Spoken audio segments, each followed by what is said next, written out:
And by the way, how's it going? You sound awful, man. I sound awful. I look awful. I am awful. But the show must go on. That's why I'm here. That's why we are all here. And hi, Lissette. Hi, Phil. You're spreading germs. Get out of here. Go get some rest. Here. You're being kicked out, man. You gotta get back to sleep. People, I will miss you all. I love you. Welcome everybody to Belief Battles. I'm Mark Peralta, and with me I've got our special guest, Yay. surprise guest, Lissette. We're so happy to have you. How's it going? I'm so excited to be here. Seriously, I'm super stoked. Finally, Mateo got sick and I can just boot him out and take over for a little bit, but I'm kidding. I really hope he does feel better soon. He sounds really bad. That's right. Yeah, he sounds, it feels so weird because like last week I was the one that was feeling awful. It's like we're switching places. So You were contagious last week. You got him sick. I guess there's some kind of internet thing going on. Holy Spirit intervention. That's right. Well, folks, for those of you that have tuned in, we are Belief Battles, and we are a call-in show dedicated to giving the opportunity for theists, God believers, whether Christian, Muslim, Hindu, etc. It doesn't matter. If you have supernatural, believes in the supernatural, beliefs which we no longer hold, that we reject now, and we want you to give us a call and give us the opportunity to listen to you and let us apply some reasoning to it. So we want to talk about it. We want to know why you believe in God. And specifically today, if you're a Christian, we are looking to see if you can provide us with the reasons why you believe that Jesus Christ is divine, whether that's the Jehovah's Witness perspective of an archangel, or whether that's the traditional Catholic or Christian Trinitarian. I don't know, maybe this is new to you, but Orthodox Christianity, it believes in the Father, the Son, and the Holy Spirit, all God. And so we want to know why. So yeah, give us a call, or if you prefer online, you can also, there's a link that's pinned to the chat where you can join us even on video if you like. So, all right, well, Lissette, so tell us, how's life? What's going on with you? It's been busy. I've been hiding away and trying to just organize my thoughts and learn and figure out life, which isn't easy to do, but just surviving every day. Actually, it's funny that you mentioned, well, not funny, but it's super interesting to talk about the Trinity for me, because I was born into like a half Catholic, half Pentecostal home. And it was very like the Holy Trinity was, you know? So you would ask, but how can Jesus be God and the Holy Spirit all at once? But at the same time, they are three separate entities. And that's how it is. Just have faith, right? So it's something that I personally struggled my whole life. And I think it's one of those things that when I considered myself a Christian and when I was part of the faith, for lack of a better term, I think it's one of those things that I just told myself, don't question, just understand. Don't look to even understand. You're too stupid to understand, or, you're too ignorant to understand. And God is perfect. He knows. So it's sad. It's such a sad way of thinking. Hey, like just putting myself down and just not believing in myself. But anyways, how are you? How's your week? How's life? I'm doing good. And I'm really enjoying what you're saying, because that's so true. It's one of those things where you almost have to make an exception. Yeah. In like rational thinking by accepting this 3 equals 1 and 1 equals 3. Because really, like if you just apply that to, I don't know, accounting, the accounting will fail. If 1 equals 3, you got a problem. Totally. So somehow the apologist has to circumvent logic in order to make this thing work. And I think, for a while, I mean, they've been doing this for a while. The church early on faced that objection, and it's just kind of interesting to see the development of how they keep on defending it. But there really is no evidence, and it's really illogical to think to accept something like 1 equals 3. And I know they're 3 beings, separate beings. And so what does that mean? How do you have 3 separate beings, but they all share the same essence? It's a total must, like it's a word salad, like I find that I was told that from such a young age with such confidence and conviction from the people that I respected and I admired. Even my parents, when you're a kid, your parents are the smartest people in the world and nobody is smarter than them. They're perfect. They can't do any wrong, or at least that was my perception until I grew up. Still love my mom, but I grew up. She's definitely not a perfect person. But as a vulnerable child, you tend to take these words for face value because not only are you told, since you have reason, that you're not as smart as the elders, right? You have to respect your elders. You have to not question them because they know better. But you are also looking to these people for your information. And so how do you even discern what information is good information from bad if that's the only source you've ever had, right? Like it's such a vicious cycle of indoctrination. I've said it from the beginning, Mark, and I think I will always say it. And I think it's I say this with a lot of care because I don't want to offend people who genuinely have good intentions, but indoctrination of children, in my opinion, is child abuse because you don't give them any other possibility, any other chance, right? And so when I look back into my life and if I ever dared to question anything, they had such a convincing way of telling me or shutting me down and dodging the question, right? Like at the end of the day, pastors and priests that I've gotten to know are all exceptional at dodging the question. So they can talk for like a solid half hour. And by the end of it, you'll be like, okay, I don't think you answered my question, but okay. Because then you feel stupid, right? Like, right. How is it that this person spoke for half an hour and I have no idea what they said? And they know how to work around it. They've got answers for everything. Mm-hmm. Because ultimately, like what they're practicing is more like they're reasoning with the conclusions and already from the get-go. Yes. Yes. It's like pre-suppositional apologetics. And so it doesn't matter. Like they can always find some sort of way around it, some other verse that says this or that. Mm-hmm. But ultimately, it's just not going to be convincing. And I agree with you. I think the earlier that one is able to implant those ideas in a child, the more likely that they will continue to accept them as adults. Yeah. And I think the church kind of knows that. If you notice, I'm not sure where you are, how it is. I'm sure everywhere is a little different, but here where I am in the heart of Texas, just about every church has like where they spend their money the most is the children's program. Mm-hmm. That's where the majority of the funding is going to. Yeah. The facilities, the people, the training, whatever.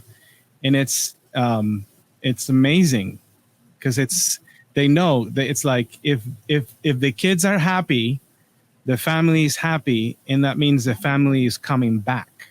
Totally. But if the kids are not happy, they know the parents won't. They'll go to another church that has a nicer facility.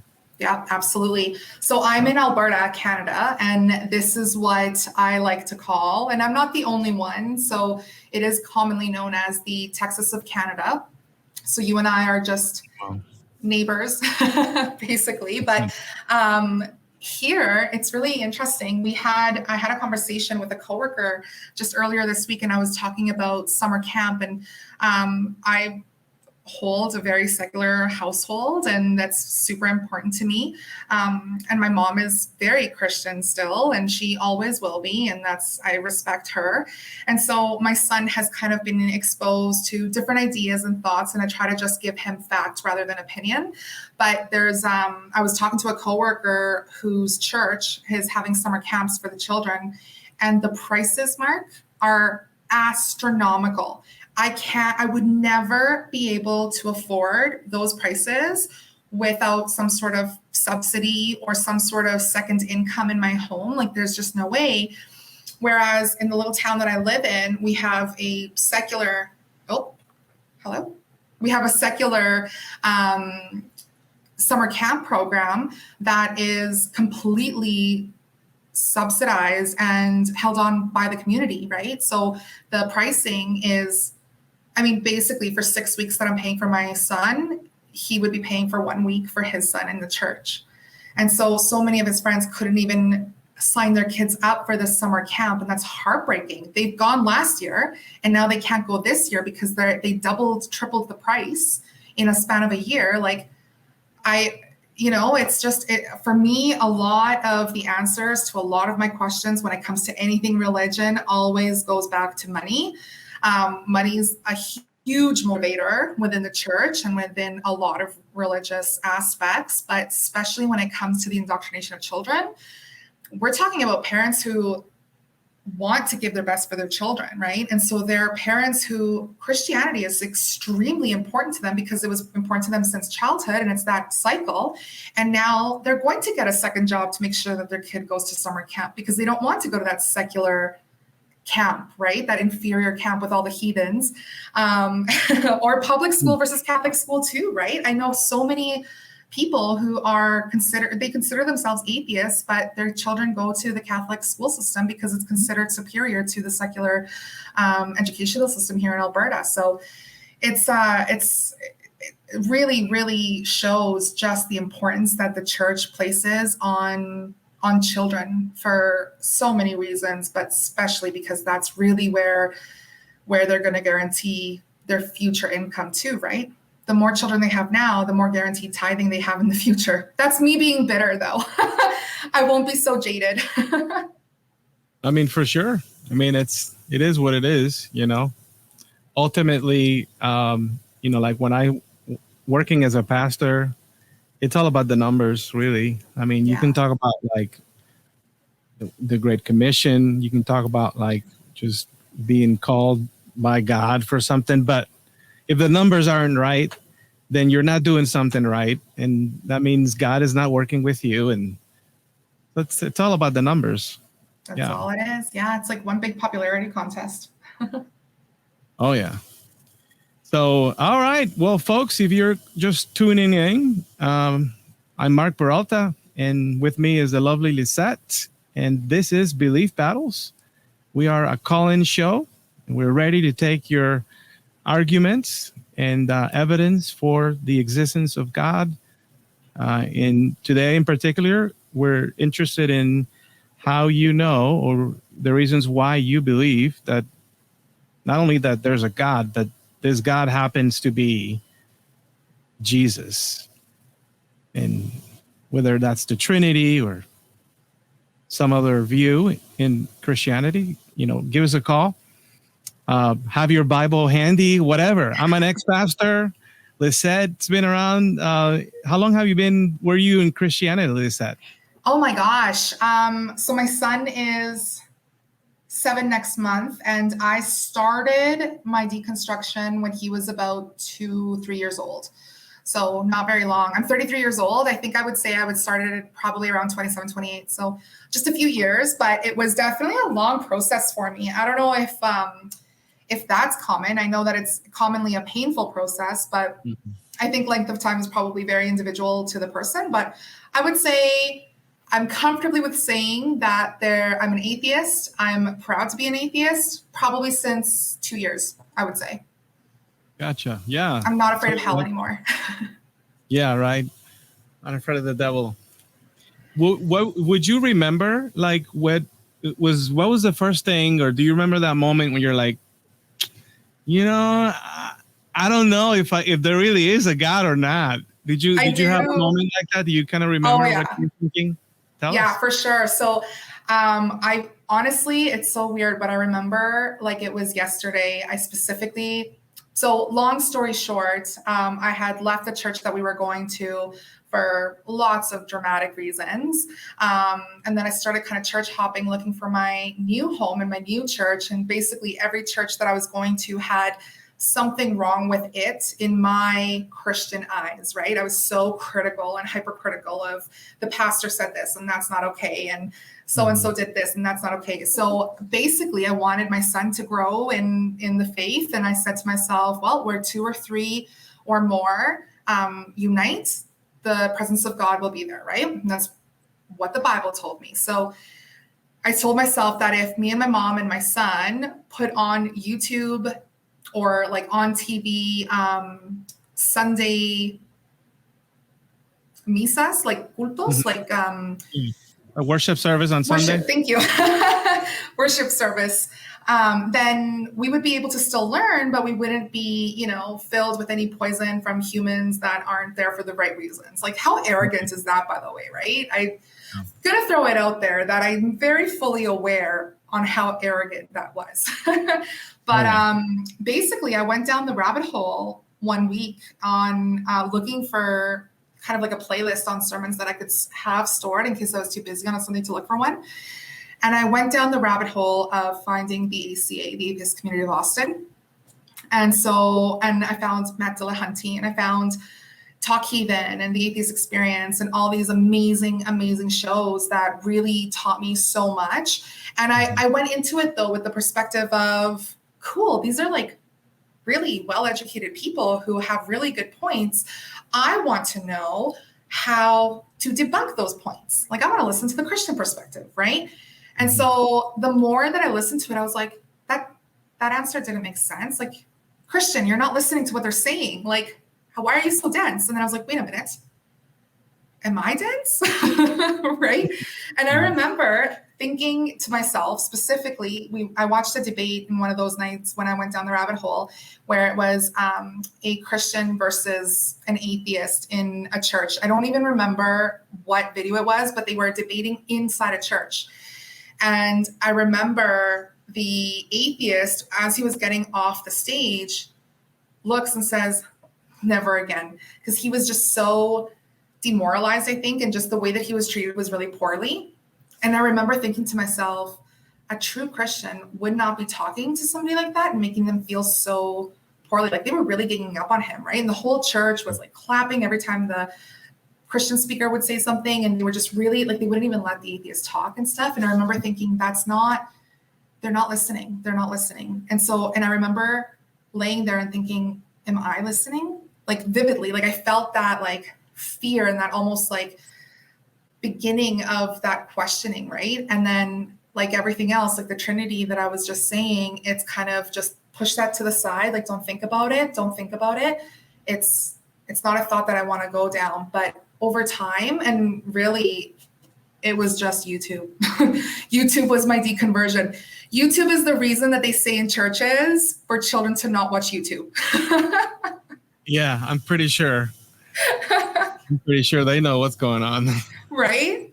It's amazing though. Like, we have access to so much information and so much knowledge, and just, I was never exposed to what a logical fallacy is ever. And that's, reason and logic. Like, it's just, I was told think logically, but nobody ever told me what logically meant. Right? So it's really cool that we have so much access to information, and I get to choose now what I want to learn and how I'm going to go about it. And I get to really make that decision based on unbiased research, right? It's really, really cool. Mm-hmm. Yeah. So that's very interesting. For me, it was very similar. I mean, yeah, my doubts, they actually started in seminary, but I was my own apologist, right? I mean, we all kind of were at some point. And Yeah. so I argued hard. And initially, like YouTube for me was mostly for like my hobbies. Mhm. So I got into woodworking, and so that's kind of like most of the stuff that I got into. But during the pandemic, at the start of the pandemic, I don't know what drove me to also the ACA and Matt Dillahunty, and that started just like an avalanche of Yeah. other recommendations that took me further. So then I'm turning to my books. I'm like, what? And it's just like you start opening up, and Yeah. once you reach the point where you're like, I can be honest with myself. I'm not really sure if there is a God.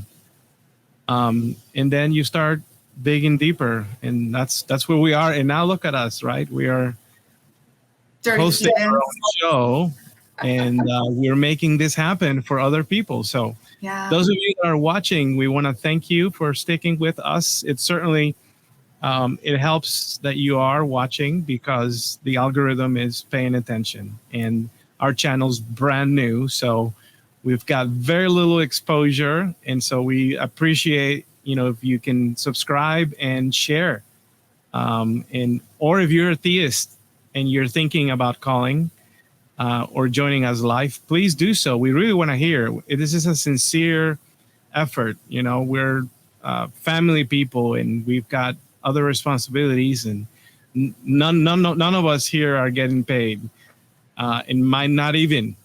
So it's we're doing this because we care, not just about us, but we care about others too. And would like to see others challenge our unbelief as well, because a lot of atheists are written off as closed-minded people. And what you were saying reminds me of just how effective the church is at demonizing. Yes. And so how easy is for like that group mentality Mm-hmm. to like gang up on someone like that. And Yeah. because you're right, they're with the devil, right? This is obviously the work of Satan. So that's what they're telling each other, and but that's horrible. Totally. I mean, I remember the terminology in the church that I grew up in was people of the world, like stay away from people of the world.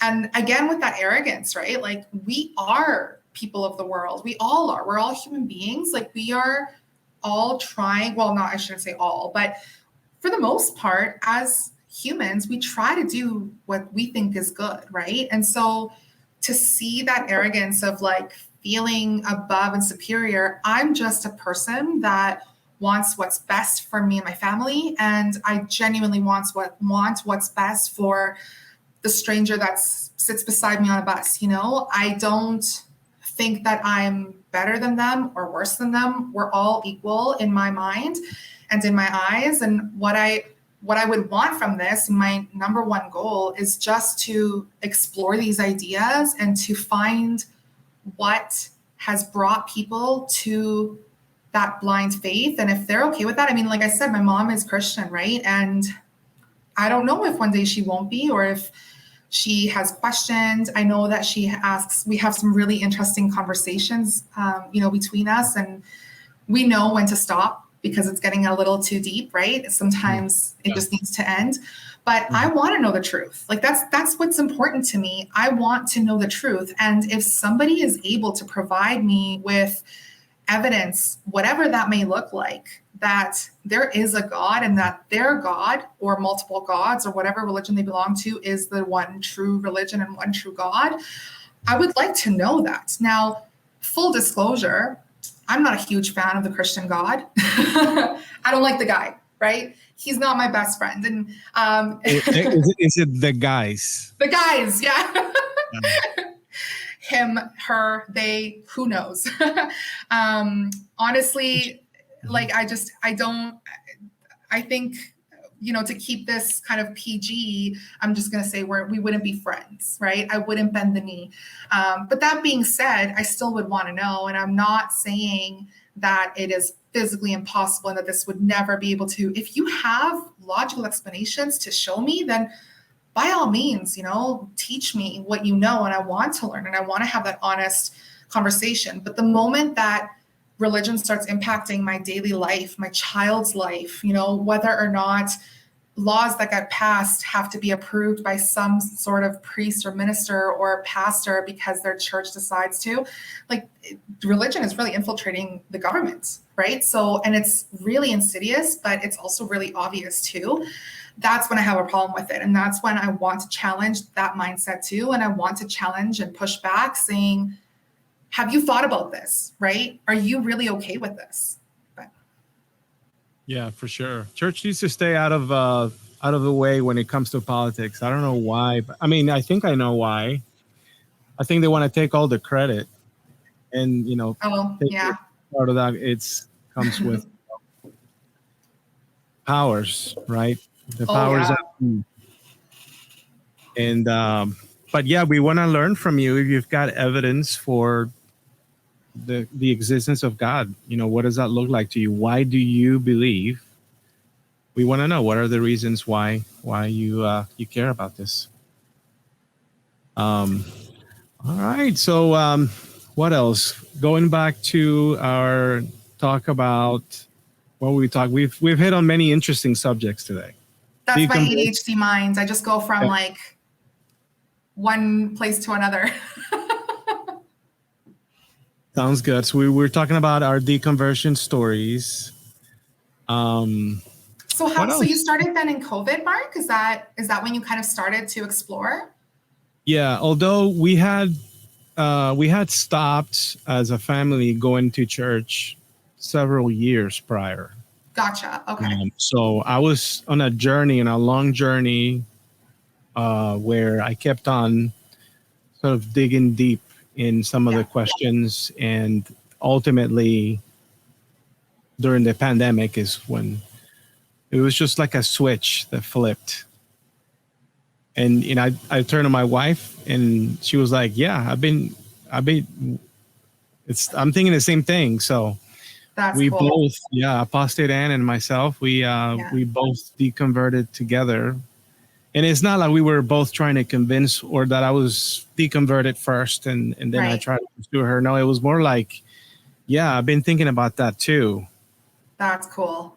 So, but when that incident happened at church where I was let go, and I've shared that story in other places, on YouTube. For example, on a positive mind in my other podcast, I've got an interview there with Derek from Midvision. You guys are welcome to check it out. But when I was let go, long story short, the pastor was like, hey, on Sunday, we got to make an announcement that you're leaving. And I was like, okay. So, but then he had a document saying exactly what they wanted me to say. And they asked me to say that I was leaving because I wanted to pursue other interests, not that they were letting me go because they couldn't afford a worship pastor and an associate pastor on the same budget. And so they chose the worship pastor over me. And I was like, okay, that's fine. But they asked me to lie. And that's, I could only assume that it was at the council of the elders, because that's how they make decisions there. And so for me, that was just it was difficult for me to get back to church because I just felt like I was very much in a human operation. Right. And that, if the Holy Spirit was working through these people, that sort of thing should not be happening. Totally. Yeah. Do you think a part of that was because they wanted to hide that the budget was, or they didn't have enough money? Or do you think it was more so based on that maybe people didn't know that the pastors were getting paid? What do you think the root cause of it was? I think that maybe they wanted to avoid the embarrassment of being transparent about the money, because that's really kind of silly. Yeah. Other than that, I'm not quite sure, but It was to me very dishonest, and it was very uncomfortable. And I remember that I had to kind of pursue my wife to go out because they asked us to go up on stage. Wow. So think about this, like when a pastor is being let go, right? You don't bring him on Sunday with his family on stage to say goodbye. You just announce it, right? We had to let him go. There was an issue, whatever. But no, they brought us on Sunday so that we would say goodbye and read out what they wanted me to say. Wow. And then on top of that, they're like, you're always welcome to come, as one of our members. We just, we can't really afford you. And it's like, no, thanks. I went to seminary. I paid. I've got student loans. And I'm supposed to be doing this for a job. Yeah. Yeah. So then we went on a journey, like looking for the right church. And it was just like you said, I kept on. I'm like, what did the pastor say? Like, what's he talking about? And like, I've got a seminary training, so I'm like looking at my iPad I got the Hebrew open, and I'm like, what it says, I love that. Oh my God. You know what I really like about you too, Mark, is that you're so humble, like you have so much knowledge behind you and you have so much education under your belt. But, the thing that highlights to me right now is what you said. You were checking, like you were confirming. It wasn't that you were immediately like, no, that guy's wrong. And that's what I want people to do. That's what I respect in people is if somebody tells you something, like go verify it. It's not an automatic blind faith, right? That shows a lot of humility. I really respect that. Thank you. I appreciate you saying that. That's really nice of you. Thank you. How many kids do you have, Mark? We have 2 girls, and they are crazy. Yeah, girls can be. Were they young when you started leaving the church? Did they question? Was it more of like a shock that they weren't going anymore, or was it just not noticed? It was a shock because for us it was everything. Church was everything. Right. I mean, before I went to Bible college and then seminary, I had already been at the church leading Bible study groups. I had already been at the church serving. One of the first ministries that I served on, served for free, right? Donated my time and effort, was I did simultaneous translation at the church that we were in that was English only. And then I would get up on a booth and simultaneously translate in Spanish because we had a large Spanish speaking congregation within the congregation. Yeah. And so naturally we met everyone and got connected, and we led Bible study groups like every week where you live life with these people. You're, you get together for barbecue and do life together. And that was us for well over a decade. Yeah. I personally grew up in the Catholic. I was a Catholic as a kid. And so early on, these ideas, these concepts were already pretty ingrained in me. And then later as an adult, I started attending evangelical church with my wife. And there we heard the gospel, the Christian version of it, and got rebaptized. So we did a public baptism as adults. So for those of you that are wondering, because usually, we get written off like, oh, you were never a real believer. Totally. Yeah, I've heard that. Or or the Holy Spirit, never really, seriously, I went through everything. The whole hands in the air, super convicted of my sin and super convicted of needing to surrender my life, and to the point where I changed my degree. I was on track for going to dental school. Oh, wow. Yeah. So I did a pre-medicine. I graduated pre-medicine. Wow. And while I was in college, that's when I started going to evangelical church. And I was like, you know what? I really care about what this book says, because being in this very traditional Texas kind kind of church, very Baptist, very sola scriptura. It's like it's the Bible, it's the Word of God, and you better get it right. Yeah. So all of that was part of behind me, and I'm like, you know what? I think that I want to learn more theology, and maybe I'll be a professor. Yeah. And teach, because I've also enjoyed teaching in my years, and that's how I went off to seminary instead of going off to dental school. Wow. And I know I would have done very well because that's the industry that I actually work in. Oh, is it? Yeah, I was as early as 19. I was a dental assistant already. Oh, wow. Yeah, so I've been in the dental industry for 20 years. As director, I went around all over Texas, sort of leading teams and whatnot. But I started as an assistant, and so for me, quitting the ministry later was easy because I had something to fall back. Right. And I'm very fortunate. Okay. Something that I feel very thankful that I had that, because there are many like me that perhaps are still working at a church, even though they question their beliefs. But they have no other option because, what are you going to do? What would you do?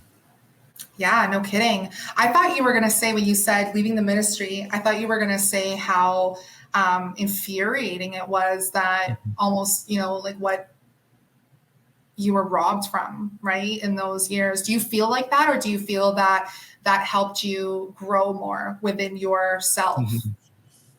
Yeah, ultimately, I'm very thankful for every step of my deconversion journey. That's awesome. But yeah, I do feel like, I invested a lot of time and money on tuition, on books.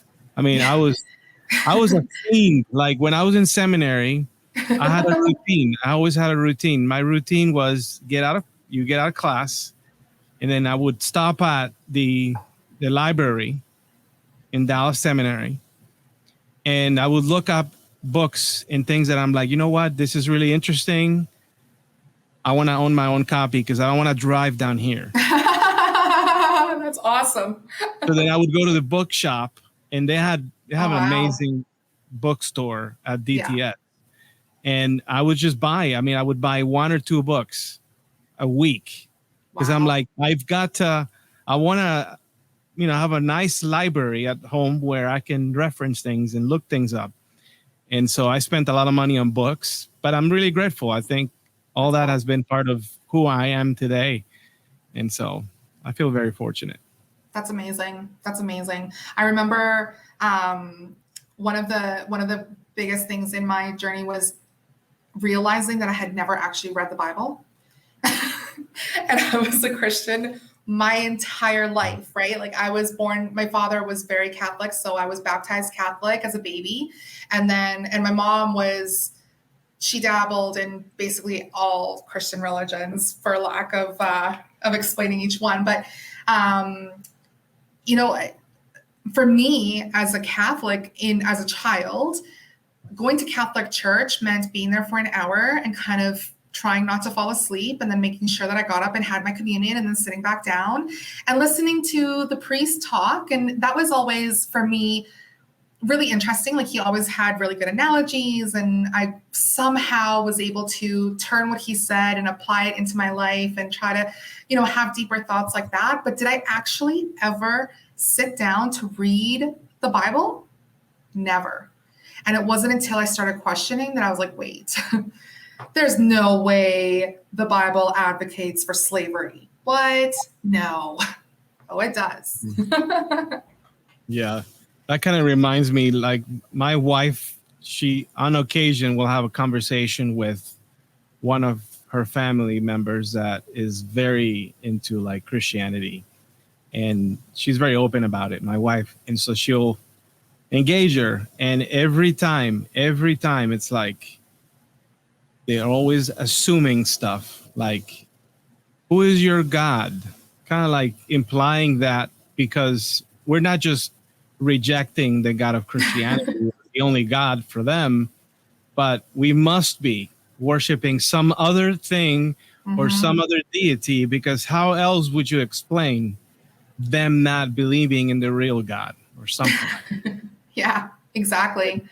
It's, yeah, totally. It's, it's funny how we can be so far geographically and even from different originating cultures. Like I was born in Chile, South America, but all of this, it's all the same. What it comes down to, it's got those same tactics, the same indoctrination, the same methods, I guess, of captivating people and capturing people and attacking and using the vulnerable. And it just, it unites us atheists. And I think one of my biggest joys in being able to say I'm an atheist and comfortably saying that, like not fearing or like having to whisper it, was knowing that I have a community, and I found a community online, and I found, hearing stories from other people, like hearing your story, that's super, super inspiring, right? Like to know that you went through all of that education and you're still sitting here today, like humble and grateful. I mean,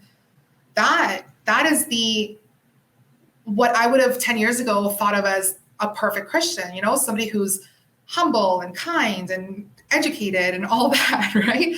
And now, ironically, that's all my atheist people. Like that's my atheist community right there, right? So it's a beautiful community to be a part of, and I feel really lucky for sure.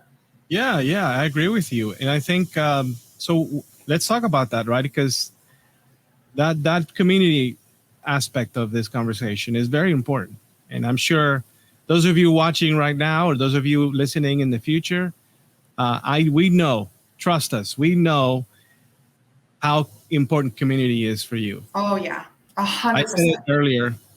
We live life with these people, and you did the same, and so we know what it's like. But I think also part of our deconversion story is, at least it was for me, and I think is similar to you, but I want to know more, is finding a community online of like-minded unbelievers.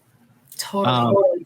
And for me, it was nuestra experiencia atea. Teo, I don't know if you're watching. If you are, you shouldn't be. You should be sleeping. But if you are, thank you, buddy. Because there I met others, and that's where we belong. And I'm very fortunate that we find others to talk about these things. How was it like for you? Very similar. I mean, for me, I've always been more independent and like to myself, and I wanted to always be involved in community to help and have, be able to share the things that I've been so lucky to have, and how I would have said it. I still do to this day. I still have those Christian terminologies that kind of slip out, but I called myself very blessed, right? I still say that to this day, where I'm like, I think about it after, I'm like, nah, whatever. I know what I mean. But I wanted to have a big family, and I grew up very alone. And we immigrated, me and my mom immigrated when I was 6 to Canada, right? And so my whole family was left in Chile. My biological blood family was left in Chile, and we were here, and winters are really, really cold, and we hibernate in the homes, and there's no sun. Like the sun would set at, 4:30, 5 o'clock, and it would rise at 9:30, 10. So winters were really long. Seasonal depression is absolutely a thing. Not having, that culture where you could just walk into your neighbor's house and just say hello and have tea with them. It was all a culture shock. And I think growing up, because I missed that so much, I was super vulnerable in the aspect of needing community and wanting to have people in my life that I could, help and count on and converse and laugh with and go to the lake and have a barbecue, like you said, like that's a huge part of what fills my cup. And so I would have never, ever in a million years guessed that I would be able to have that same fulfillment, I guess, in my life from an online community, right? Because how do you do that? Like, how do you connect with people? And I think you hit it right on the nail, where it's like-minded people, right? Like, we value the same things, and we might not agree on everything, and that's totally okay. I don't want to agree on everything, but I want to know that my opinion is centered around logical reason, and that the people around me are going to question me if I'm not making sense, or if I need to be told that maybe that's off a little bit, right? The community is small in comparison to the rest of, if you compare Christianity or Islam, the atheist community is small, but it is growing. And I think thanks to social media and platforms like this one, we are able to tell people, like, you are not alone, and it is terrifying and it is lonely, and you might lose people that you truly love and respect. I just lost another friend that was very dear to me just 2 weeks ago, and I've been an atheist for a little while now, where she was an older lady, and she was part of the last church that I had gone to, and I still remember her with so much love and care for her. Like, she would make handmade sausages, and I would go and like buy them off of her, and just, I have so much love for her in my heart. And every time she would post or comment something on Facebook, she would say, "God bless you," or "I'm so happy to see God's blessing you," or "Thank God that you were able to do this." And it's like, well, thank myself. Don't take away that credit from me. Like, I worked really hard to be here. So I remember just always ignoring it. And then finally, just a couple weeks ago, I finally said to her, "I think I've been really vocal with my atheism, and I would really prefer that you stopped blessing me." Just don't. And then she just blocked me on Facebook, no goodbye, no nothing. And so those are the relationships that, of course, they're painful to lose in a way, but I have so much love and respect for myself. And I gave myself that love that I had for this imaginary being, that I'm okay, it sucks, but I'm okay. I have my community. Greetings, Mosote 420 or 420. Yeah, it is. It is really interesting how that is so important to everybody. And certainly there is a community. And if you find yourself looking for one, go for it. Take your chances. Yeah. I want to say I personally started seeking Texas atheists, something on Facebook, and felt like most people there were not really interested in my input. They just wanted to rant about stuff. And it's like, yeah, I'll try something else. And that's when I found Nuestra Experiencia Atea, who I know is watching because he put a comment. God damn it, Bill. I've got the evidence. I can find it. He is watching. He doesn't trust us, Lissette. He could be on his dying deathbed, and he would be like, "The channel, is everything okay?" That's right. Those of you who don't know who Teo El Ateo is, this dude is amazing. He started this organization called Nuestra Experiencia Atea, and it's on all over Facebook. It's got tons of videos. They're all in Spanish, though. So if you got a way to translate them, go play them. But that's how we met. And he not only does the videos, but on Facebook, we all sort of met each other, and we have little Google meetings, Google chat, whatever. And it's like, wow, there's other people like me that have been questioning, and they've got other really interesting stories. And so, yeah, if you haven't found one, go for it. You got to take your chances. We're the nicest people. We're nice heathens. That's right. It's not about the devil, folks. I don't believe in him too. Don't worry. Yeah. Or a desire to sin, Yeah. That's my favorite one. It's so ironic in my head where people are like, well, if without God, how do you not, go robbing and murdering? Because I don't want to kill people. Oh, that's my favorite. We have a question from Anton in the chat, and he says, "What do you think about deists?" That is a really good question. Do you want to give it a shot, Lissette? I consider myself a humanist. So for me, I think, regardless of deism or not, I think we're human beings and we're all kind of just trying to figure this life out and walking this journey together. And I truly, truly believe in the good of humanity. I believe that there's really crappy decisions and crappy people out there too. Of course, there's a little bit of everything. But when it comes down to it, I truly believe that our decisions are based on the information that we have and what we think is correct. And so, yeah, I don't think anything specific about deists. I think, actually, no, that's a lie. If I were to really sit down and think about it, I think, okay, this is going to sound like a really stupid analogy. Okay, ready for this? Good thing you're sitting. So I love my son, and I am so grateful that I have him in my life, and I would not change him for the world. Like, I'm happy that I have him. I hate being pregnant, and I never want to be pregnant again. So when I see a pregnant woman, I'm like, aw, but no thanks. You know what I mean?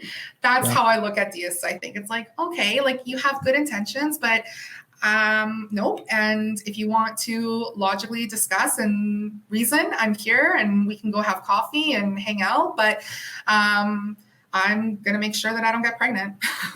That's for sure. I love it. I think it's a nearly perfect analogy.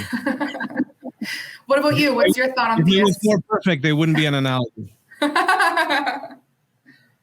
What do I think about them? Nothing at the personal level. I could maybe give you my opinion on more or less how they reason for the existence of God. And in a nutshell, they really like empirical evidence. They can't get away from the philosophical arguments.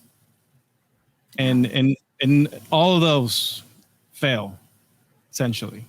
None of them are able to really provide evidence to accept the belief on a deity, much less the deities that they maybe, I don't know. I think they all have their own perspective on who God is or what God is.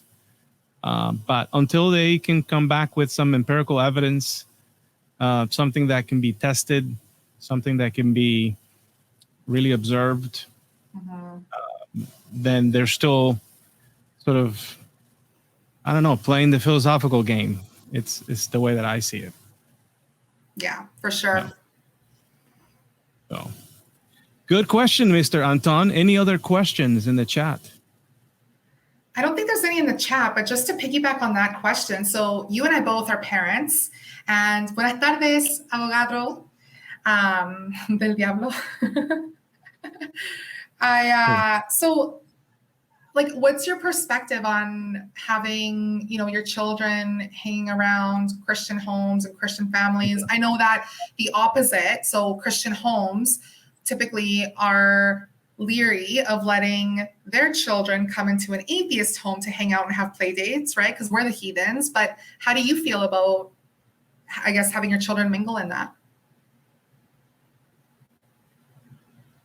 Well, for them, it's been rather interesting because they really went full spectrum in a matter of maybe a year. And what do I mean full spectrum? Because it hadn't been that long since we baptized them. Like, we had this whole thing where we got the family together and all that stuff. And we have this this thing that kind of looks like it's meant to be a fire pit, but it was so big that it almost looks like a well. Oh, okay. Yeah, it's so big that it looks like a well. And so we can fill it up with water and stuff. And so we filled it up with water and made our own little baptismal thing, and we baptized them and all that stuff. And my wife and I went through our process kind of privately. And so we actually had to sit them down and be like, hey, I think we were mistaken. And we have some reasons why. Yeah. Wow. They were so interested. They were so intrigued about it. Cool. And even though we are in a very conservative part of town, and yes, most of their friends are evangelicals, they've had their own sort of journey as well. Yeah. And one of my kids, she actually enjoys engaging her friends in discussion. That's It's awesome. yeah, she's really smart. They're both very sharp, but one of them really like gets into it. She's not afraid to ask, That's cool. and yeah, and so I think she's lost a friend or two, Yeah, that's hard. perhaps. Yeah, but I mean, overall, I think kids are sharp, and Hmm. but then you still have a one that that they're just judging you, and they know what's Oh, going on. for sure, for sure. But it's super cool and powerful that as a parent, you and your wife were able to even say the words, I think we made a mistake, and here's why. Like that to me is just the epitome of what good parenting is. And it's a hard thing to do, like I said earlier, looking at my parents, I always thought they were perfect. And I think if they were to ever tell me, hey, I think I made a mistake, I would have been like, what? Right? Like it's a difficult process to go through, and it takes a lot of bravery and courage and open communication. And I think that just really speaks to you and your wife's honesty, right? Because that's all we can ask for, to have these good relationships with our kids and our parents simultaneously in any relationship. All we can ask for is just honesty, but it's really hard to be honest. And the fact that you guys did that and took the time, I mean, that's huge. That's powerful. Yeah, yeah, and we've always given them the opportunity to ask questions, and That's and so amazing. have open conversation with them has Mhm. been very important. That's cool. They themselves went through different phases of identity crises and all that. Yeah. How has that been for you and your kiddo? So my kid will be 7 next month. So I think he's still very, to him, mom being an atheist is super normal, because when I was exploring, he was still pretty young, right? And as much as my mom, who's very Christian, she'll put on, Veggie Tales, and I don't look at it as harmful, because I genuinely believe I'm not afraid of the truth, and I'm not afraid of why I came to the conclusion that I came to. And when he's old enough to understand logical reason, then you know what? At the end of the day, if he provides me with the evidence that I'm wrong and that there is a God, then amazing. Like, how cool would that be, right? To give him the skills to critically think and to logically, go through the steps of questioning, like that would be really cool. So for me,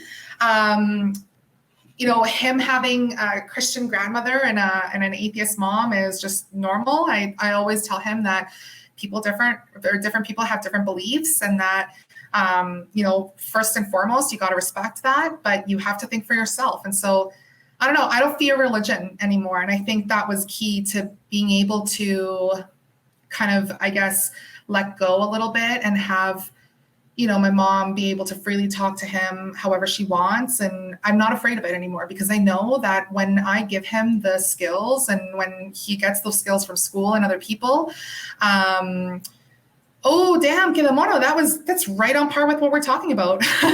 Great question. Interesting. Yeah, thank you, Kedamono. Yeah, So that's a great Kedamono question. says, what do you think about religion and raising children, seeing how the current society becomes toxic to raising children? So I don't know if I necessarily would say that current society becomes toxic. I think we have to be a little bit more specific in what is toxic to children. That being said, I would not want my child or any child to be born in a household where they are indoctrinated. And I think that's the key word here, right? There's a difference between sharing what your belief is and then letting them and truly allowing them to come to the conclusion themselves. And I think that's where a lot of hypocrisy comes within the Christian religion. And I can't speak for other religions, but growing up, my mom always said, you're free to believe whatever you want. But was I? Absolutely not. Like, when you are indoctrinating a child who's born into the Christian faith and this is all they know, they don't have the freedom of actually being able to think and reason for themselves. And if And if they do, then that's because you've infiltrated logical thinking and critical thinking skills and a lot of other things that have nothing to do with religion. So, I mean, for me, I think indoctrination, again, is child abuse. And I think that giving them a very limited view, narrow scope of the world and society and limiting them to one worldview is not honestly saying that they have a freedom, if they have freedom of choice in their belief. You know, if you only ever show a kid cartoons and they have no idea, or if you only ever show somebody black and white TV and they have no idea there's color TV, can you really give them the option of saying that they prefer black and white TV? Like, no, that's all they know, right? So that's what I think. Yeah, I agree. And I think that part of this question also is presupposing something. So I wonder, Kedamono, if you can maybe tell us, because I could guess, and I think Lissette could guess, but perhaps you can clarify as to what is it that you consider that is toxic in our society. Because if I'm right, I think what he's saying, or he might be referring to, is things like sexual immorality, materialism, consumerism, maybe violence, maybe LGBTQ plus. I mean, is that what you're considering to be toxic? Because if that's what you're considering to be toxic, well, we can't even begin here, because No. Yeah. I think we would strongly disagree with those things being toxic. What do you think, Lissette? Yeah, 100%. And that's actually exactly, it's funny that my mind, when I saw current society becomes toxic to raising children, my mind immediately went to, he better not be talking about our LGBTQ community. Like, please don't be that person. Like, just don't, right? But that's exactly where my mind went to, because we've heard it so much, I think, Mark, and that's like the common theme of hearing, unfortunately, from a lot of Christians. But at the end of the day, you know, I think we have very different definitions from him as to what toxic is. Yeah. Okay, so it looks like he put something. Let's see. He says, with toxic, I mean that every day it's more expensive to raise a kid, then parents have less time to be with their kids. Okay. Think about that. More expensive to raise a kid. Okay, but I mean, is that a question of religion? Sounds like more of a presidential election. Let's see, he put something else. He says, for example, how many people didn't want to have kids because they're insecure about their future, because 2 jobs aren't enough nowadays. And he says, for example, look at the trad wife movement. I've never heard of that. I don't know what that movement is. I'd have to research that. I think you're very right in saying that this is more of like a presidential election debate question rather than religion. But so Theo, from his sick bed, he clarifies for us. He says, and thank you, by the way, Kedamono is just looking at an excuse, because recently we made an episode about how superior secular parenting is. That's interesting. So I think, honestly, when it comes down to spending time with your children, it's confusing to me that we're mixing these premises. But if we want to go there, I'm going to say straight up, I don't understand how a religious parent can be considered loving when they are willing to completely turn their back on their apostate child because they are denouncing Jesus, which is super common Jehovah's Witness, right? Mormonism, and so many religions that are fundamentalists and that will tell their parishioners, that's an apostate. That person you are no longer able to be with or associate with, and that person's your child. So I don't know how there could ever be an argument for jobs and spending more time with children when if you are somebody who is going to choose a God over your child, your moral ethics or your parenting skills mean absolutely nothing to me, especially when we have biblical stories like Abraham, right? It was like, I'm going to kill my child because God told me. Like, I'm sorry, have we not decided that I'm a mother and that I'm not going to kill my child regardless of who asks me to? Like, are you serious? Yeah, I don't know. I don't think there's an argument to support what Kedamono is saying. And I think this is an attempt also to really distract from the underlying cause. A Christian parent doesn't spend more time with their children than a secular parent. A parent who wants to spend time with their child is going to spend time with their child. And that doesn't mean that they believe or don't believe. That's their values and their core values with who they want to be as parents. What do you think? Yeah. And I mean, I think essentially, if we're going to talk about parenting and how religion affects parenting and down to the child, I think religion really is going to cripple your children. Yeah. What I mean Absolutely. that is, think about all the hours that you spend in church. Totally. And just having like the mentality of like, there's a deity out there that's watching and he approves or denies everything, and you gotta have faith and pray and all that. That's gonna cripple your child because they're gonna be raised with like that false understanding, that false worldview, because it really is a false worldview. For sure, I agree.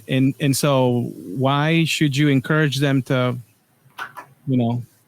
if religion really is a thing and there really is a God, your involvement, it's almost irrelevant, because if he is self-evident, and if you're like I used to be a 5-point Calvinist, I don't know if that means anything to you, but I had one of those 5 points is divine election. So I used to believe that God knew way ahead of time, that I was going to believe, that I was chosen to believe.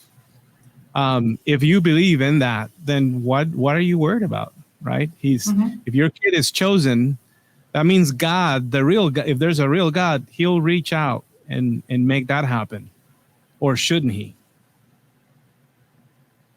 So that should relieve you from that responsibility, and then also prevent them from crippling them with their reasoning early on. If as an adult, right, they make their own decisions about that, then let them, right? But don't cripple them by instilling like these false views of life early on. That's what I would say. Agreed, 100%.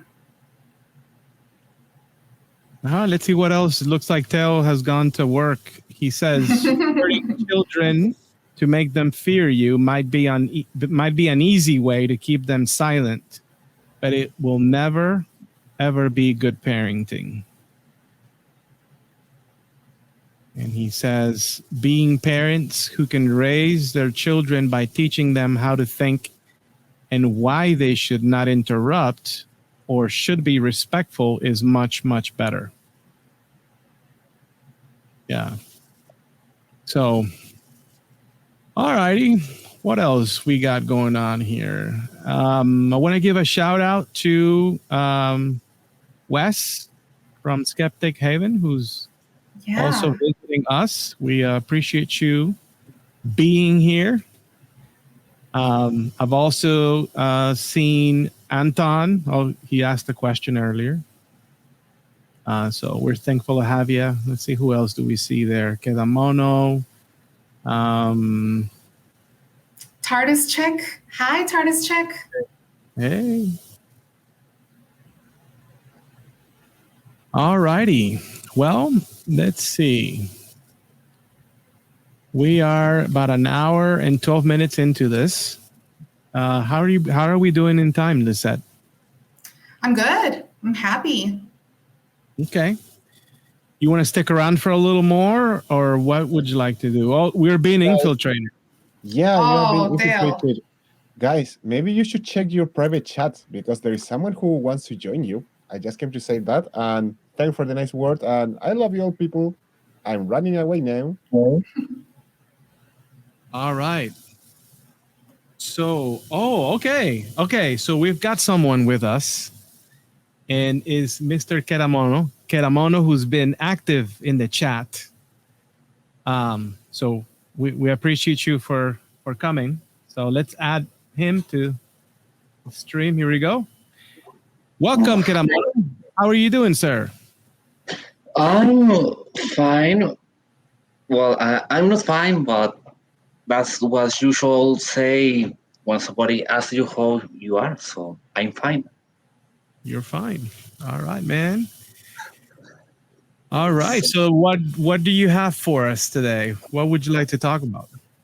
Well, my question is about raising children and religion, but the modern world is somehow toxic to raising children. I mean, the society. I was talking with Theo about his.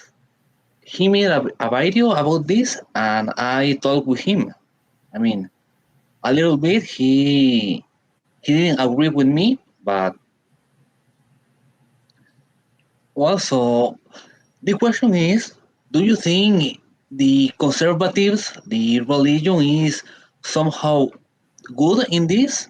I mean, when I say society is toxic, is people have less money. People don't usually spend a lot of time with kids. And religion say, I mean, if you hear any preach about family, they say you should be some time with your kids. I mean, some aspects maybe are a little toxic, but in So, another, Kedamono, hi, nice to meet you. I think this is the first time that we've spoken together. So, just first, I'd like to say hello and thank you for joining us. I'm excited to chat with you. I just want to confirm so that we're on the same page and that we're having an honest conversation. Do you believe, Yes. Kedamono, that if you are poor or if you live in poverty, that you are toxic to children?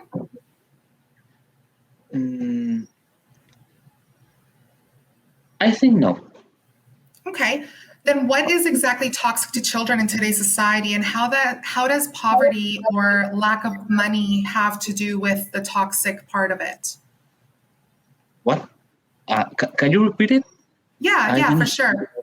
No problem. What is toxic in society to children, and what does poverty or needing to work more than one job or how expensive life is, what does that have to do with the toxic part of it?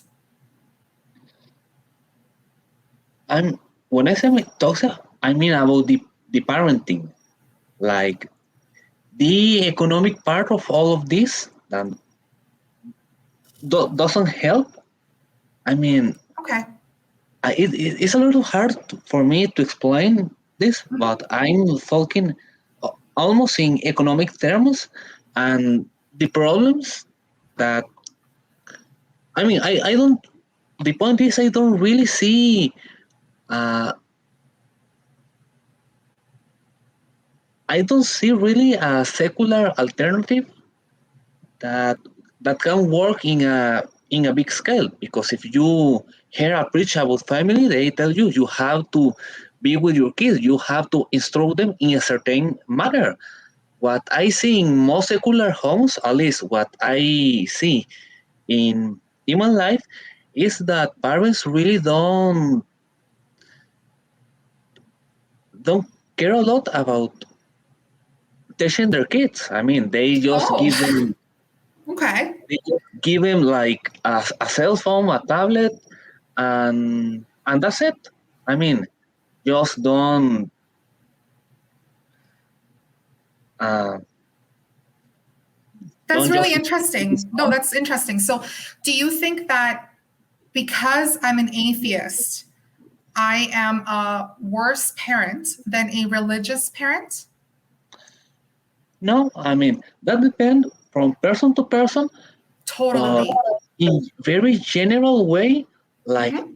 that's not something I see about most secular homes. I mean, my father was an atheist, Mhm. and he just say, I mean, when you grow up, you will find things out. And my mother was not a Christian. I mean, well, she she wasn't a Christian. She just believed there's something after life and everything, and she was in the same page. When you grow up, you will find things out. And then when I didn't uh, like achieve things, well, that's what happened. And I see this in other homes. I mean, Okay. So, do you think then that they were like that because they were secular and not Christian? what? Do you Sorry. think if they were Christian, do you think that they would have cared more to provide you an education?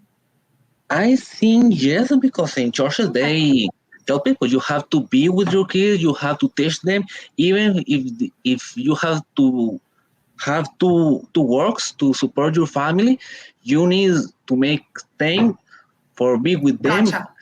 Obviously, Okay. you have to read the Bible, you have to do church stuff, but you Hmm. need to. Everybody is like have responsibility in Yeah.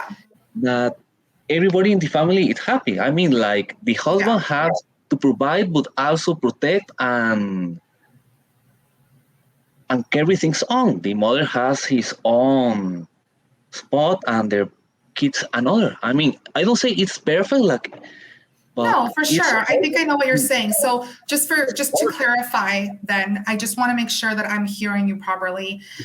Because the church instills the family values in educating children, whereas secularism does not, then religious households are superior to teaching and raising children. Now, uh, is that yes, correct? yes. Sorry. Okay. What? Is that correct?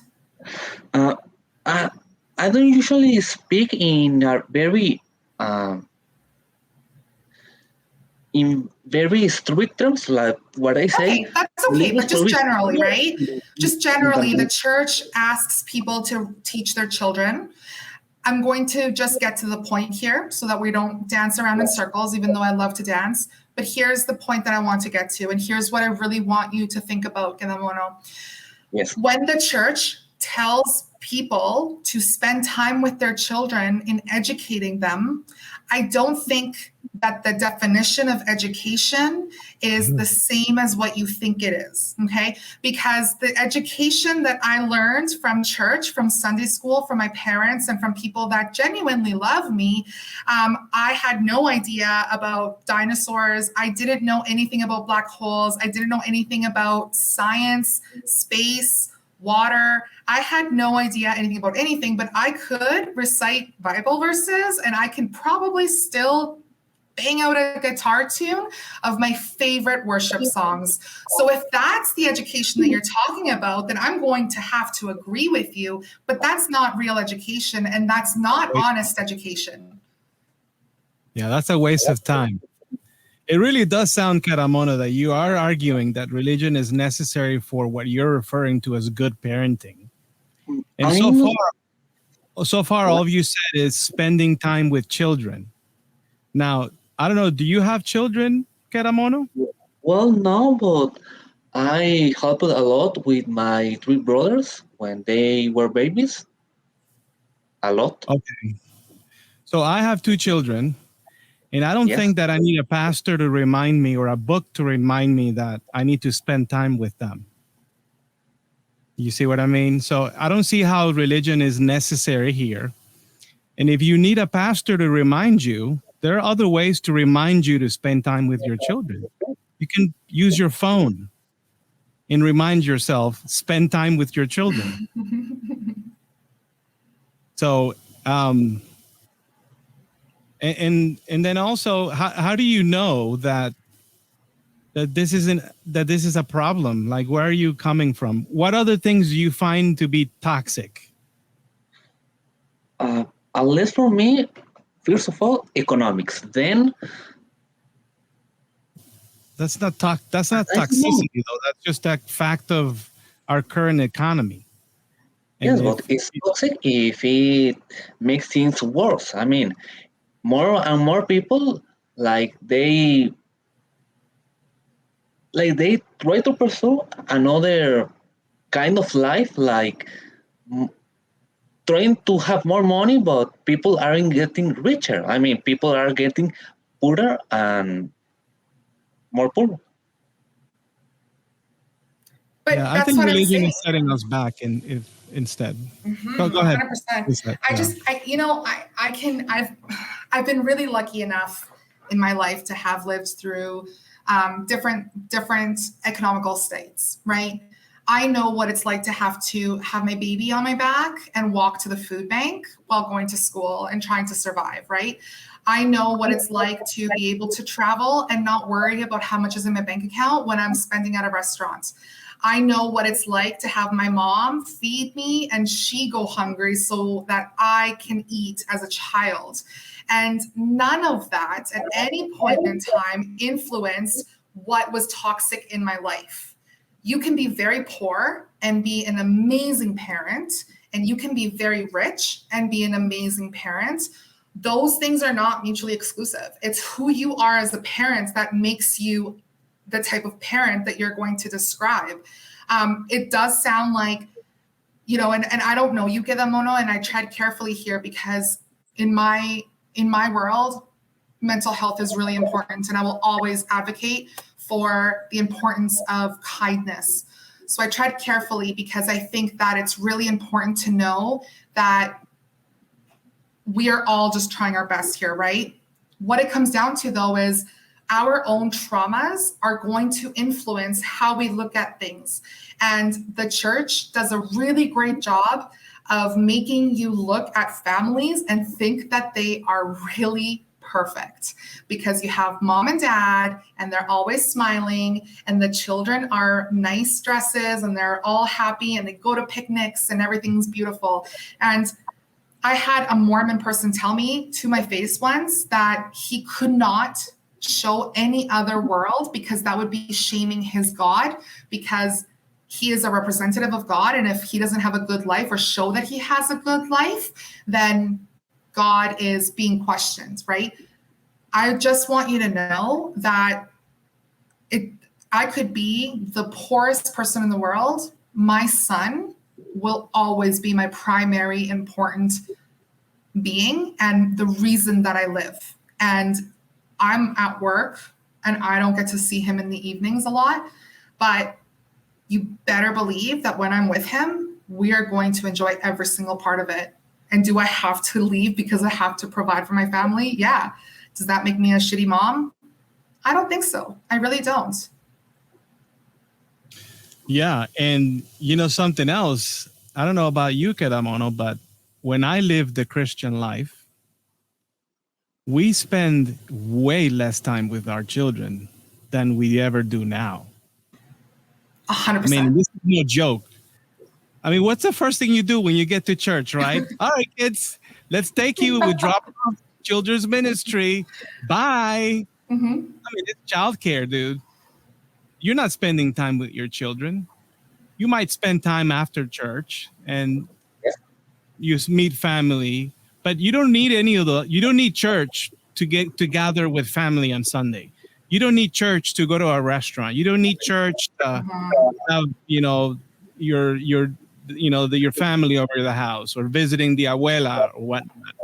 Totally. Has nothing to do with it. So if but you're eliminating half of your day, if not more, wasting your time, and that's that. You want to talk about education, indoctrinating kids.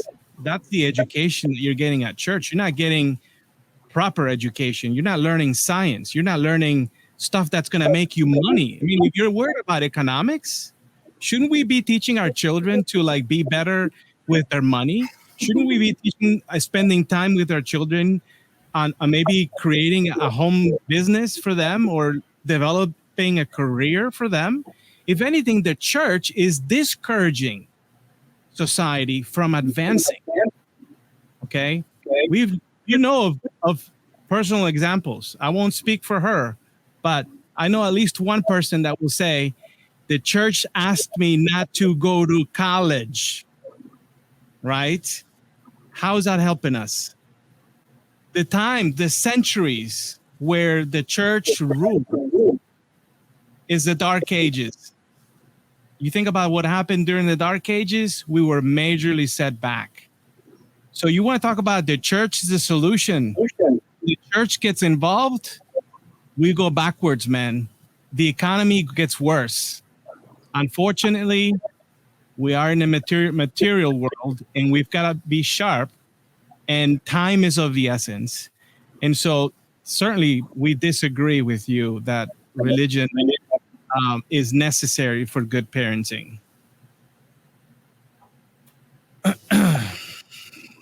Well, I understand your point.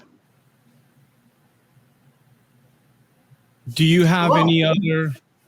any other reasons why you think religion is necessary? At least with religion, my point is that religion can, like, how do we say this?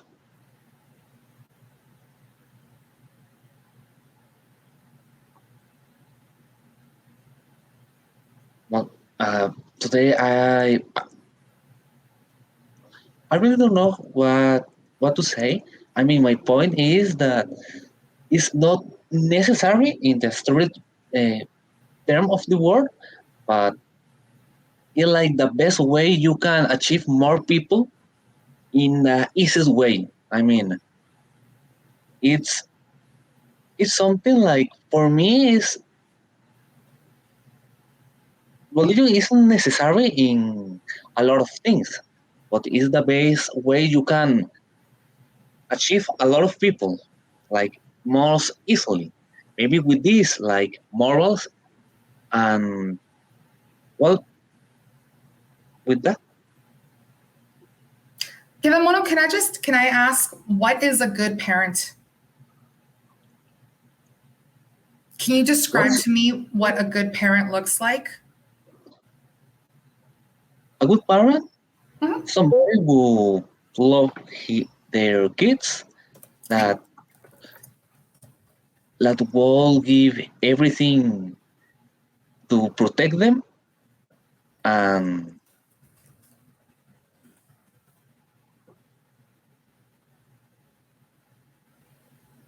well, that maybe how do I say this? You can say it in Spanish. We'll translate.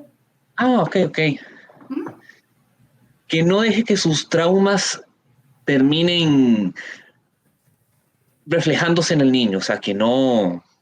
Yeah, I understand. So, what you're saying is like intergenerational trauma and passing down trauma from generation to generation. Someone who loves their kids, someone who would give everything to protect them. Nowhere in those 3 points is religion. I agree with you. Those are 3 traits of a really good parent. And those are 3 traits that I aspire to have as a mother. And none of them are dependent on religion, you know? I know. Religion is kind of just being injected in there. So I'm not understanding how we're thinking that religion is superior, or a religious household is superior to raising a child, if the qualities that you have agreed are the good qualities of a good parent have nothing to do with religion. Like for being parent, there is no manual. I mean, nobody gets a manual to be a good parent. But So in true. other way, like religion is like a manual that somebody else give to you. For a lot of people who maybe they don't know the best way exactly how to raise their kids, maybe that's somehow somehow better. I mean, I'm not saying it's your case because about what do you say you are a very good mom, but a lot of people don't have idea of what to do. They just Totally. I mean Um, that's the only point. so I don't have any idea what I'm doing either. I'm part of those a lot of people that you are mentioning. Um, the only difference is that I don't need a god or a priest to tell me that I should love my kid or that I should give everything to protect them or that I should not transfer my traumas to him and I should protect him from that. I think that it's really easy to inject religion into that conversation as a way of excusing religion. But I promise you, religious or not religious, no parent has the formula on how to parent. And we shouldn't, because Kedamono, what it comes down to is every child needs a different parent. I am not the mom I thought I would be. I am not the mom I necessarily want to be. I am the mom that my son Benjamin needs, and I have to adapt to what he needs from me, not give him who I am, but give him what he needs to grow and succeed in life. And religion or no religion, it's an unnecessary addition that you're adding to it. I promise you, religion doesn't teach people how to love their kids. I guarantee you that. I would be willing to put my hands in fire to say that anybody who is a parent that loves their child didn't need to learn that from their church. Guaranteed.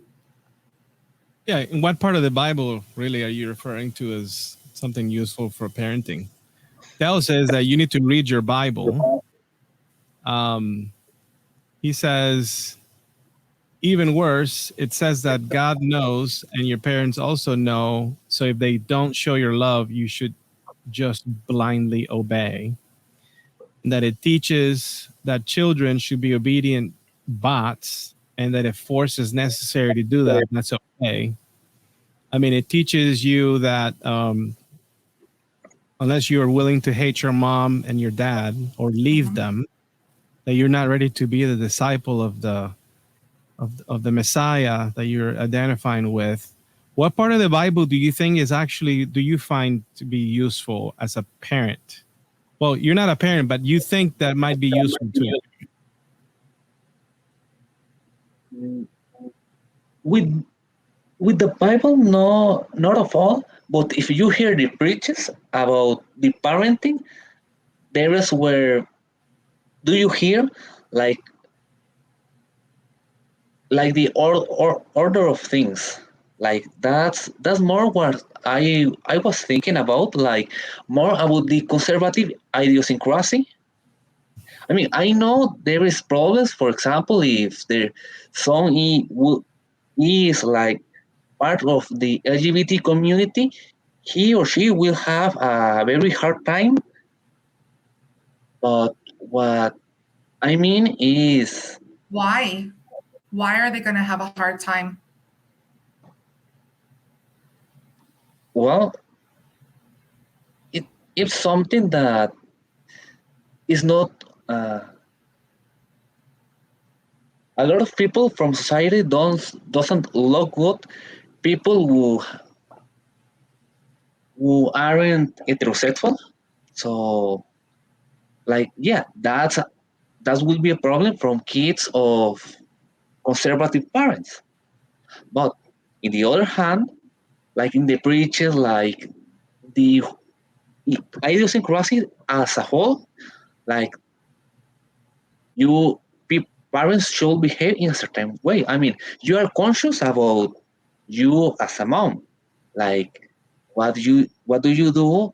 Like not everybody's perfect, but you love them, and there's people who are not conscious about themselves as parents, and Agreed. that's the problem. I mean, Yeah, no, I totally agree. But if somebody is not confident about their parenting skills, do you really believe that going to a church is going to give them the tools to be confident in themselves as a parent? Because all the church will preach is that they don't know anything and that their parenting skills have to be based on what God tells them is okay. To the point where if God tells you to murder your child, you should do it because God is superior to your child. So nothing in the church is loving towards a parent and child. Look, the way that I see it is I would want to learn how to fish so that I can fish for the rest of my life and eat than to have a church provide me with a fish, right? I'm still going to be hungry and I'm still going to not know how to feed myself. Going to a church that is going to do a children's ministry and take care or teach my child an education is not giving me the skills that I need to have the confidence as a mother in order to raise my child. I am passing that responsibility onto an organization that has been known to provide abuse, physical assault, sexual assault, indoctrination of brainwashing, and essentially everything that I want to keep my child away from. So I really have a hard time, and I really don't see where you are injecting the need for religion into a happy, healthy home. When you define a happy, healthy home, you're using adjectives that I agree with as a secular human being, not as a mom who knows what she's doing, because I have no idea what I'm doing or how I'm doing it. But what I do know is that I love my kid and I would protect my kid and I want him to have the best life possible. And nothing about that desire comes from a God or from religion. Totally opposite. I was able to have that the moment I left the church. Yeah, and not to mention, Kedamono, that there are lots of resources for parents out there that are secular resources. Religion just muddies the water because while they might be contributing in some sense, like, I don't know, perhaps, and I can agree with you, and maybe creating an environment where families come together and have fellowship, right? That might be pretty positive. But then it comes with a very heavy price, and that is the introduction of false beliefs, chiefly the one where you teach your kids to believing a deity that doesn't exist, that has no interest in your life, that has no input or effect on anyone's life, but yet we raise them to have an imaginary friend and to put false hope on things that truly don't exist, and that's a waste of time. Not to mention the bigoted ideas that come from the Bible that we don't have to get into it, but there's a lot more bad, honestly, than good that's coming out. And I would ask you to think about, like, maybe what is one good thing that a religious person can do with regards to parenting that an atheist secular parent cannot do. Cannot. Well said. What do you think? Well, Because certainly spending time with your children has nothing to do with the belief in a God. yes, I know. Yeah. Yes, I know there is no. You cannot say like religious parenting is superior to secular parenting. They thing I'm saying is there is people who are not conscious about themselves as a parents, and maybe they need a guide, some kind of manual, and they are not conscious about they need it. I have seen this in real life. I mean, with people I know in my own family. And Did you just say that religious parenting is not necessarily superior to secular parenting?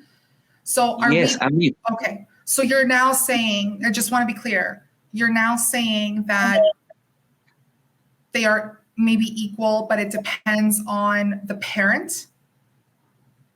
uh, yes, but the Okay. point is that for the most people possible, I mean, the society as a whole, like most people will need some kind of manual.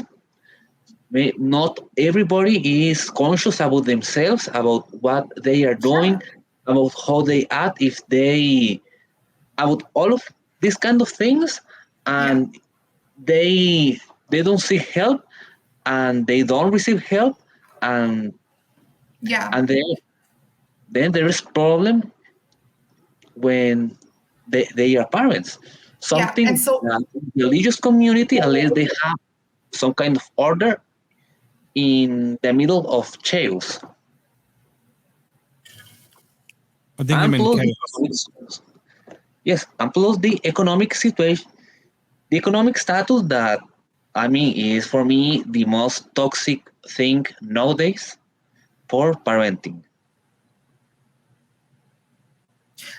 Well, okay, sorry. So just to kind of go back a little bit, this manual that you keep referring to. So can we talk a little bit about that? Like, are you referring to the Bible? Is the Bible the manual? um, religion as a whole. I mean, Religion provides a manual on how to be a parent.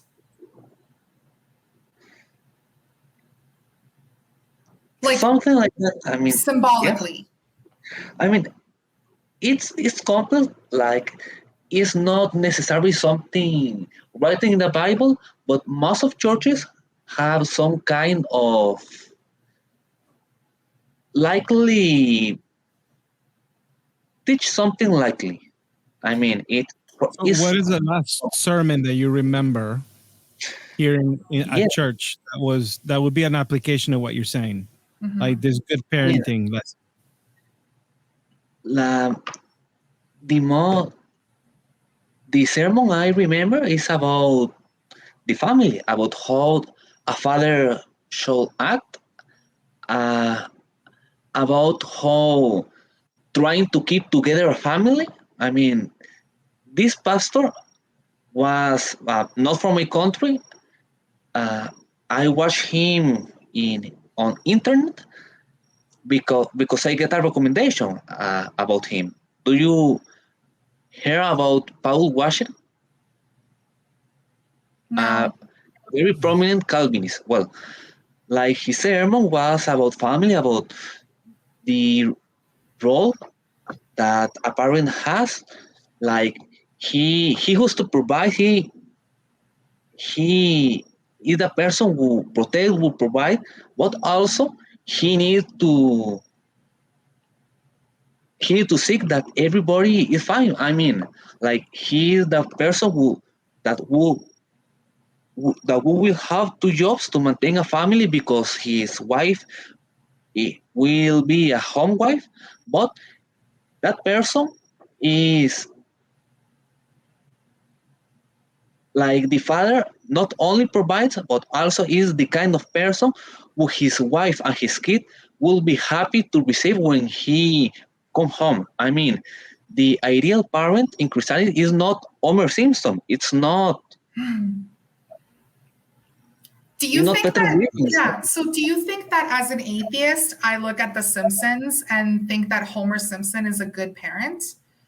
And No. that's who I strive to be because I don't go to church and have a priest that tells me that, like, those are all things, what you're saying are all things that are taking away religion, still there. And if you're saying that religion provides the community to hear that, then that's a problem that as a society, we should be fixing, right? Like we should be able to provide this education in saying as a parent, and single mom here, so I'm going to do a shameless plug, parent, not father, where you are supposed to provide and make sure that your child has basic life necessities.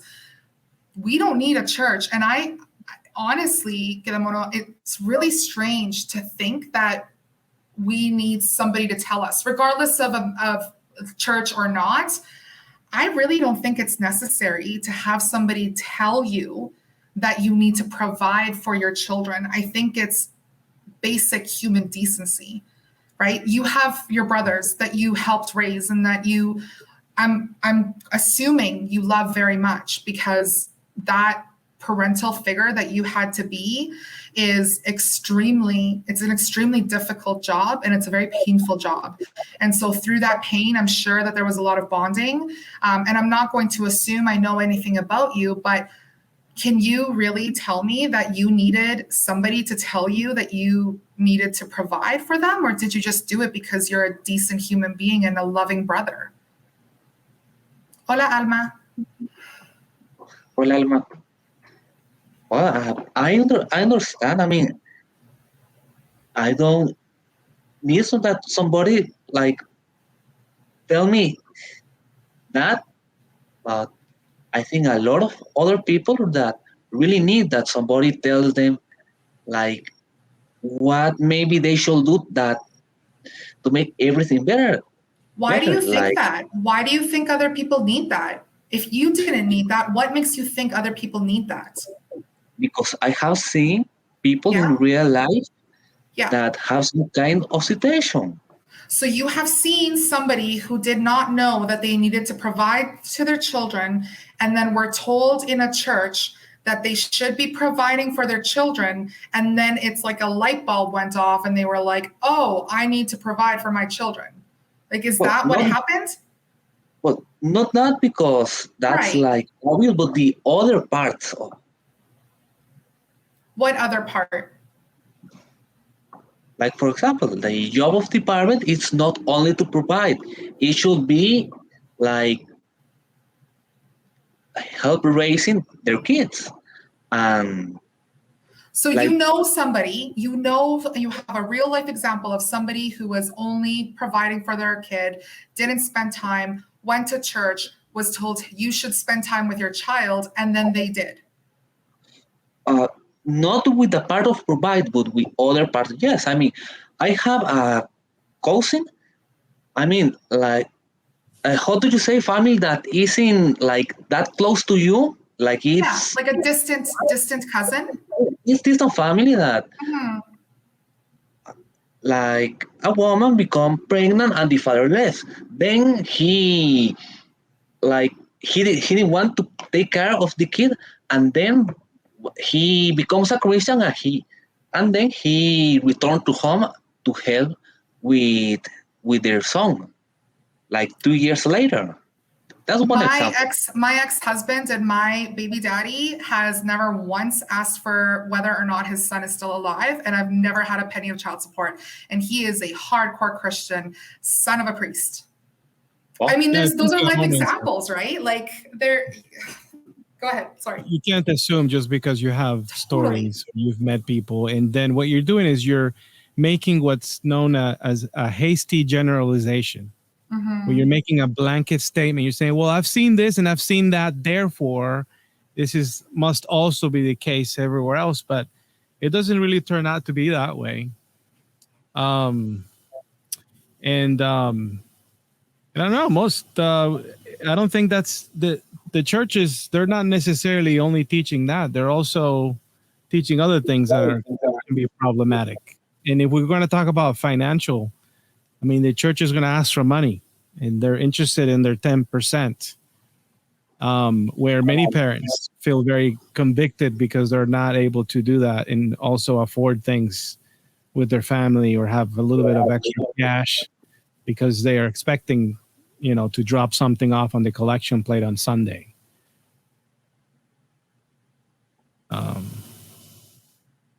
So I'm not so sure, Kedamono. I think that if the other thing too that you're doing is you have a bit of an idealized. I'm getting a sense that you have an idealized perspective on home values or traditional values, which, if I could be honest about that, I think that's more of an American thing. It's a more of a modern day thing, because if we turn to the Bible or if we consider how things were in biblical times, I don't think that the values then are the values that you're talking about now. So life was lived much differently back in biblical times than today. Yes, I know. So that's the problem, because since religions are holding so dear to their scripture, and since they're unwilling to disagree with the book on principles and things, then they're not able to evolve and keep up with the times. And so I feel like our culture has its own way of defining values, and it'll be different depending on what time. And we've got to be able to keep up with changes. And the Bible and the religious mentality, honestly, I think it just truly sets us back, because it does not allow us to reconsider things, because who are you to deny the word of God? And if the word of God says this, then therefore, that's when we get in trouble. I understand. I do appreciate your perspective. I just want you to know that I appreciate your perspective. It makes me really sad, and I feel the good intentions, I guess, for lack of a better term. I really hope that you find the peace that you need, but also I hope that as a society, we do better to provide the education and the support that parents need, right? Because if this is the only place where we can think of that provides education or support, then our society needs to drastically change. And we need to be able to advocate for having programs in place that are secular and that provide good parenting skills and teachings.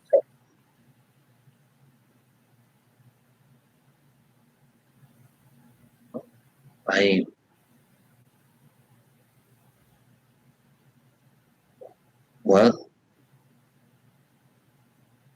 don't know what to say. For me, like, for all of this, there is a problem with society in the very heart of all of this, and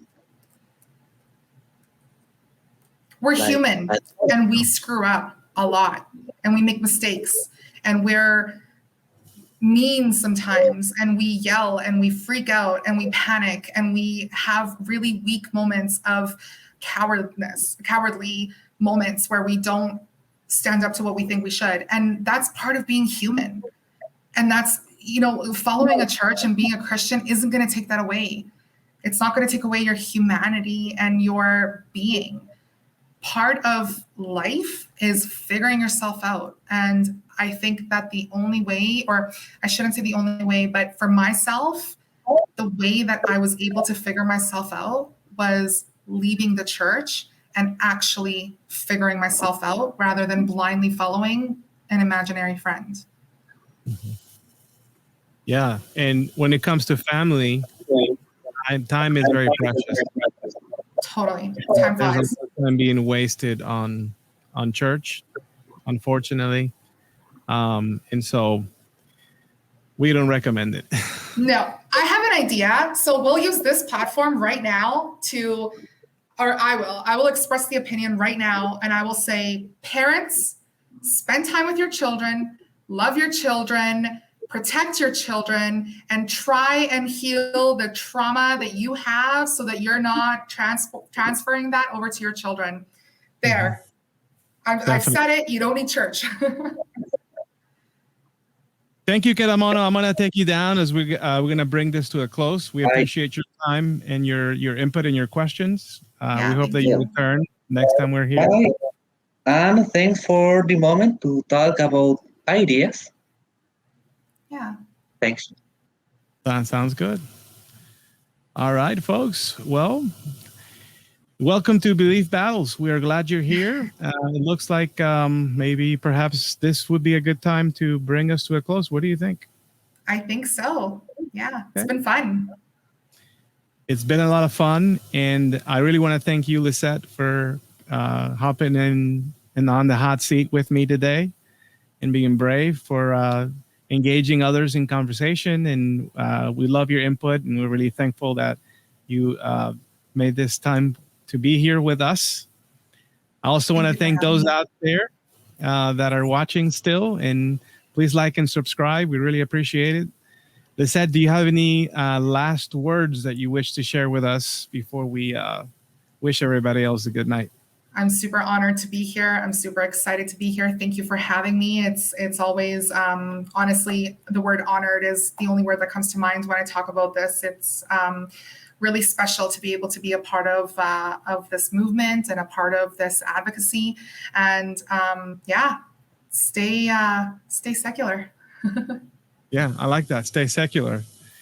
All right. So everyone else out there, we hope you have a great rest of your night. It's been a pleasure. We really wish that we had perhaps someone else call as well to defend their faith in Jesus, on Jesus. And so, but maybe we look forward to it on the next time. So please remember, every Tuesday night, 7 p.m., generally speaking, Central Standard Time, we're going to be here, folks. And we hope that you're enjoying our conversations as much as we are. And thank you. And this has been awesome. Belief Battles. Thank you for being a part of this. Thank you, Lissette. Have a great night, guys.